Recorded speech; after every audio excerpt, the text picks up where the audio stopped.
Welcome everybody, and thank you for attending today's press conference.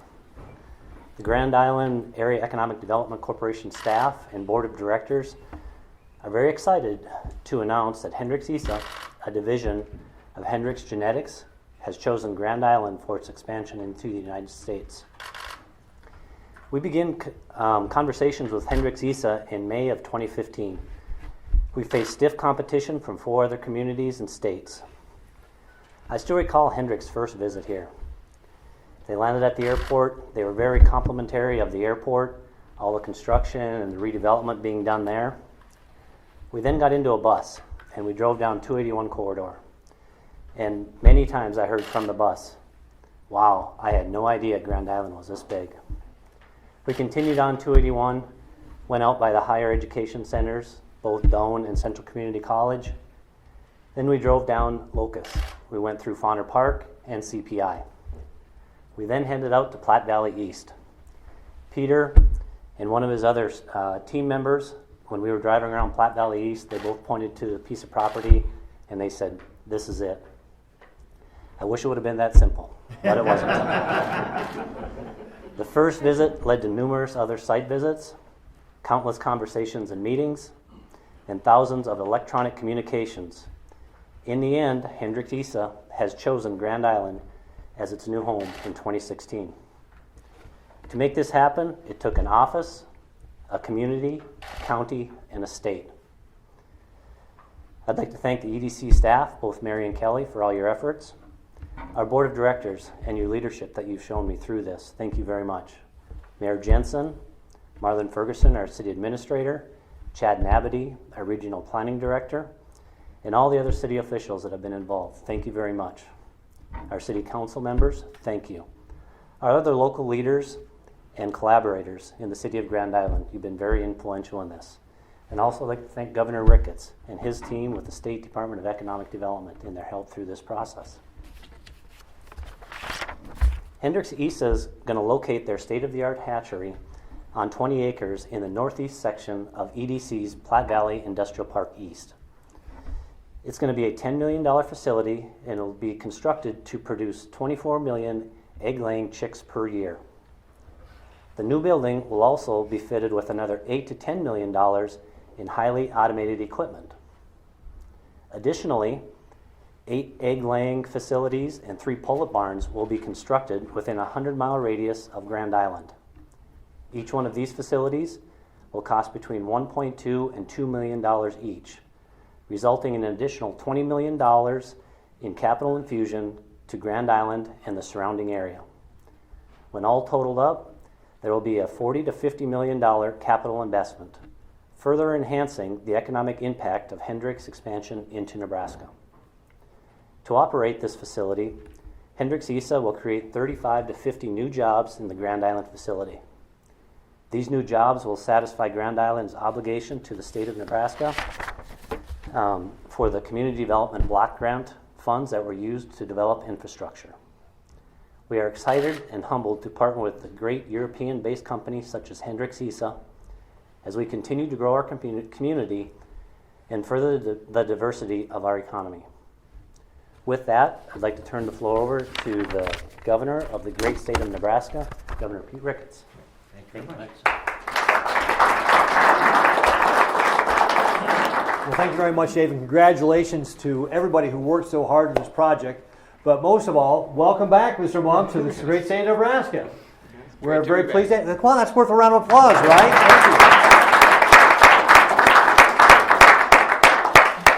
Thank you. We're very pleased to have you here, and it's very exciting. This really represents a great win-win for the city of Grand Island and the state of Nebraska. Certainly, one of the things that Grand Island is going to get is the opportunity to expand its burgeoning agribusiness industry here in the city. You think about the great companies that are here, and they're getting to expand that opportunity with the poultry industry. As Dave was mentioning, also significant investment in creating jobs right here in Grand Island, which is all very fantastic. But Hendrix-ISA is also going to benefit because they're going to see the opportunity to be able to hire Nebraskans. It's the single greatest resource we have in our state is our people. And I can tell you from my family business, having hired thousands of Nebraskans, that when you hire a Nebraskan, you get somebody who's well educated, who's got a great work ethic, and who's going to help your company succeed. And so that's one of the things that Hendrix-ISA will be able to benefit from. But of course, Grand Island is also strategically located here, not only along Interstate 80, but as Dave was mentioning, 281, Highway 30, and 34 really gives Hendrix the opportunity to be able to tap into that infrastructure and network that allows for 1 to 2 day business delivery around the country, which of course is a great competitive advantage being located right here in Grand Island.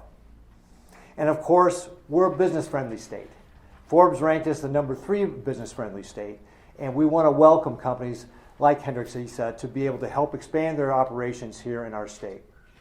And not only is it a great win-win for the city of Grand Island and for Hendrix-ISA, but it also demonstrates that Grand Island and the state of Nebraska can compete globally for jobs, technology, and business. And that is a great example of how working together we can compete on a global stage. And it's very exciting.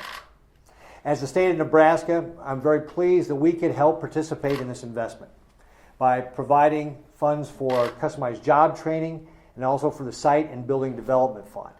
We're also being a partner in making all of this happen.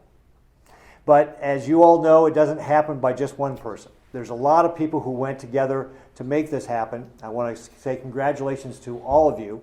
Again, this is a great win-win for the city of Grand Island, for Hendrix-ISA, and for the state of Nebraska to be able to expand the agribusiness right here in our state and in your community, to be able to create more jobs, get that investment. This really is a great day for the city of Grand Island and for the state of Nebraska. So thank you all once again. Again, Peter, welcome to the state of Nebraska. Thank you very much for choosing us, and we hope to continue to help make you successful. Thank you.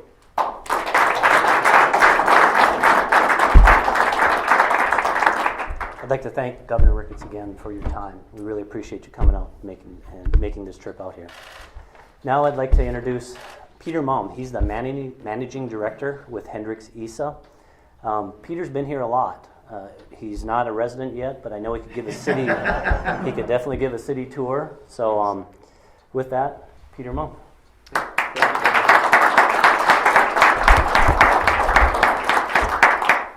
Thank you, Dave. Thank you, Governor, for the kind introduction. Like you, I am excited to be involved in the announcement of our decision to locate our newest expansion in Grand Island, Nebraska. I would also like to thank the EDC staff, the Grand Island Board of Directors, collaborators, city officials, as well as local leaders. But most of all, I'd like to thank the citizens of Grand Island and the state of Nebraska. Dave mentioned the competitive process we took when selecting the best site in the Midwest. The location, biosecurity aspects, local and state programs all weighed into our decision and were quite comparable in all locations. The difference was the people of Nebraska. The support we received from your community was far and above any other that we received during our visits. Your hard work ethic and Midwestern values were obvious to us during our multiple visits to your community, and we look forward to being a part of and participating in this community. It is Hendrix Genetics' goal to provide the best animal proteins to help feed this growing world through value creation, collaboration, innovation, and sustainability with the highest standards of animal welfare. The hatchery in Grand Island will supply chickens that will provide eggs to feed over 24 million people throughout Nebraska, the United States, and countries all over the world. Hendrix-ISA is confident that Grand Island is the right place with the best people to provide our customers with the finest chicks in the world. What a wonderful way to start 2016. Now the work begins. I pray that what we do here makes a difference in this world and helps others. May God bless Hendrix-ISA, Grand Island, Nebraska, and the entire world. Thank you, guys. Really appreciate it.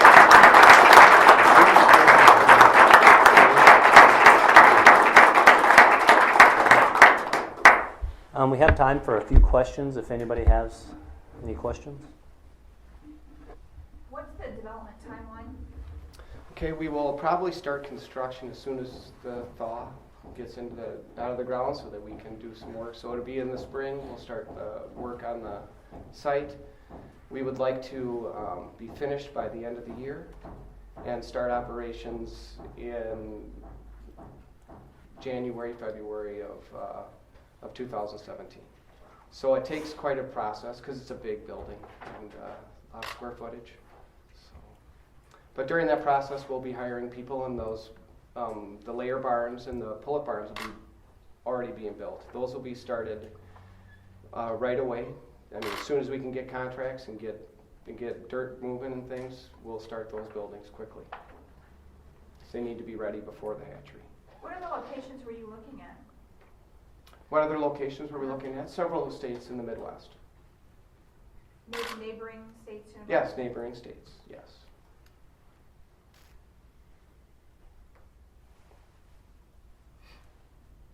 Any other questions? Yep. Do you already have cooperators? You said you were getting ready to start the pullet barns. Do you already have cooperators lined up for that, or do you haven't? During the past, we hired Steve Welch, who is in the back of the room here. He is my partner here in Nebraska. He lives in Iowa, actually, but he worked for another genetics company for quite a few years and very familiar with what we do in our process. And he's involved with helping that along, and he's been here about 2 months doing due diligence just in case this was the place. So there are people definitely that he's been talking to already. But we are very open to talk to anybody that is interested in a state within that 100-mile radius to work with us. What are the qualifications you look at when you're looking for someone to collaborate with you? Just that they probably a landowner, that's a farmer that would like some supplemental income for their property. A lot of the situations might be where there's a younger family member that wants to be involved in the farm, and this offers an opportunity for some income.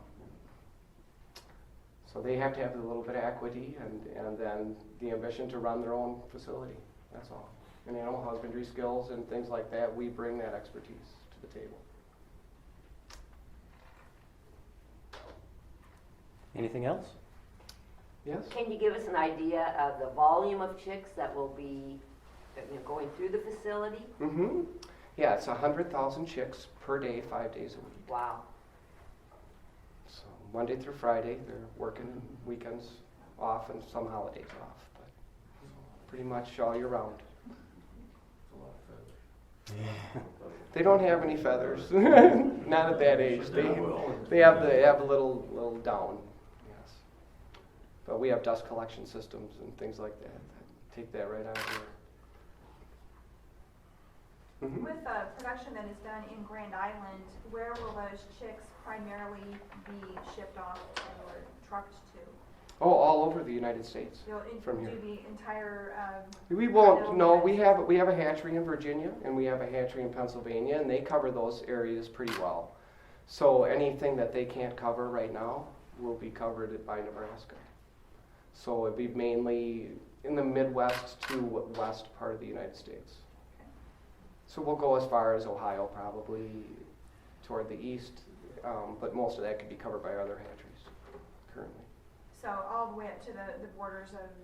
Oh yeah, North Dakota, South Dakota, all the way. Yes. Okay. Mm-hmm.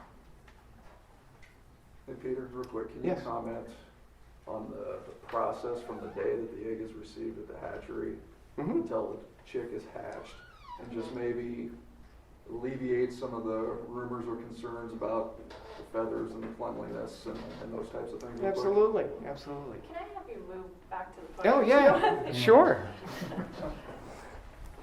So the process is that we have these contract farms that are run by local farmers here that they raise the baby. We send them baby breeding stock chicks, males and females, and they raise them up to about 17 weeks of age, and then they're taken to a layer barn where there's nests and scratch areas and things in there, so that then there's males and females. Anyway, so they but yeah, so they provide us fertile eggs, And then those fertile eggs are gathered, and they are sanitized, and then brought to the hatchery at that point in a truck. And then they are put into a cooler that holds them at a certain temperature until enough eggs are gathered. And then they are taken and put into an incubator and put in there for approximately 18 days. And then they're transferred into a hatching machine, and that's where they crack out of the shell, and there's the biggest part of the process takes place as far as hatching. And then after that, they are taken into the shells and the chicks are separated so that we don't get shells in the thing, and then they are vaccinated and given any different vaccinations that people would like that are specific to their locations. And then they're put into a little box that has air holes all the way around it, and then about 100 chicks in a box. And then they are put into a room that has special air conditioning in it that keeps it a certain lighting and things so that they consume certain types of vaccines and things. And after that, they are put into a truck. And all this happens from the processing, once a chick is hatched, until it's put in the truck, it all happens within about 6 or 8 hours. And then they are at the location at 7 o'clock the next morning. So after hatch, it's hardly 24 hours that they're out. And then they're in a cage or on a floor, or depending on what the facility that we're taking to the birds is. Is there any more detail than that I can give you? I think that's good. I mean, just one of the things that people talk about is the cleanliness. But as far as the sanitation goes, all of those rooms, every hatcher, every setter is as clean as like a hospital-type setting, because we cannot afford to have any disease come into that hatchery with that quantity of birds, and the responsibility of us to ship them to all different states and not spread any disease and things like that. So at some point, we maybe would allow some tour of the facility, but it's a shower in and out type facility, so we don't really allow a ton of visitors into the facility, but it's a very interesting process. I'd love to volunteer for one of those tours. Well, we'll give you one. I'm okay with taking a shower because it's not going to mess up my hair. Yeah, that's most people's problem, by the way, that they don't want to. Yeah, so a lot of people with long hair do not want to do it. But Peter, anyway. Can you share some of the market data and information as to what prompted your expansion? Yes, sure. What it was is that there aren't a lot of chick suppliers in the United States. There's just a few, and we have superior genetics. We felt like in our mind we did some third-party testing, and we also had a hatchery in Virginia that was operating with all of our products, and they were super successful. And our birds were laying more than the competition. They were having better shell quality, better interior quality, all kinds of wonderful things. And I saw an opportunity, and we talked to the genetics company, and that's when our company was formed to put together 2 hatcheries, one in Pennsylvania, one in Virginia, and then to expand. And the reason we expanded so quickly is after we formed our company, which was only in January of this year, we filled those 2 hatcheries by March. So they were completely full of orders by then because our products are so good. And we went and investigated the area around this location, and we visited the ownership of about 70 million birds. And they overwhelmingly said, please come and build a hatchery here. We want your products. So that's why we're here. Anything else? Has the bird flu impacted your operation at all in, I guess, the last year? No, it hasn't impacted our operation in any way, but except for the fact that it's impacted all of our customers.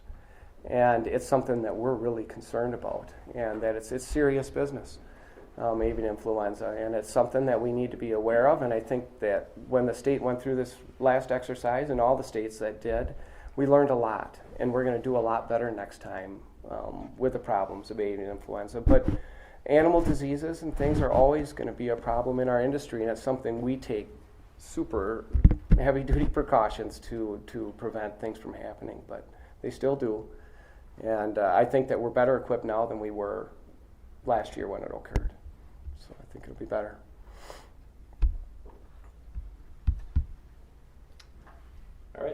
Well, thank you all very much for coming. Peter, Yep. Governor Ricketts, thank you both for Yes, taking time. thank you. Yep, Really see you again. appreciate it, and Yeah. thank you for Jay, welcoming me. congratulations, great Thank job. you. All right. All right.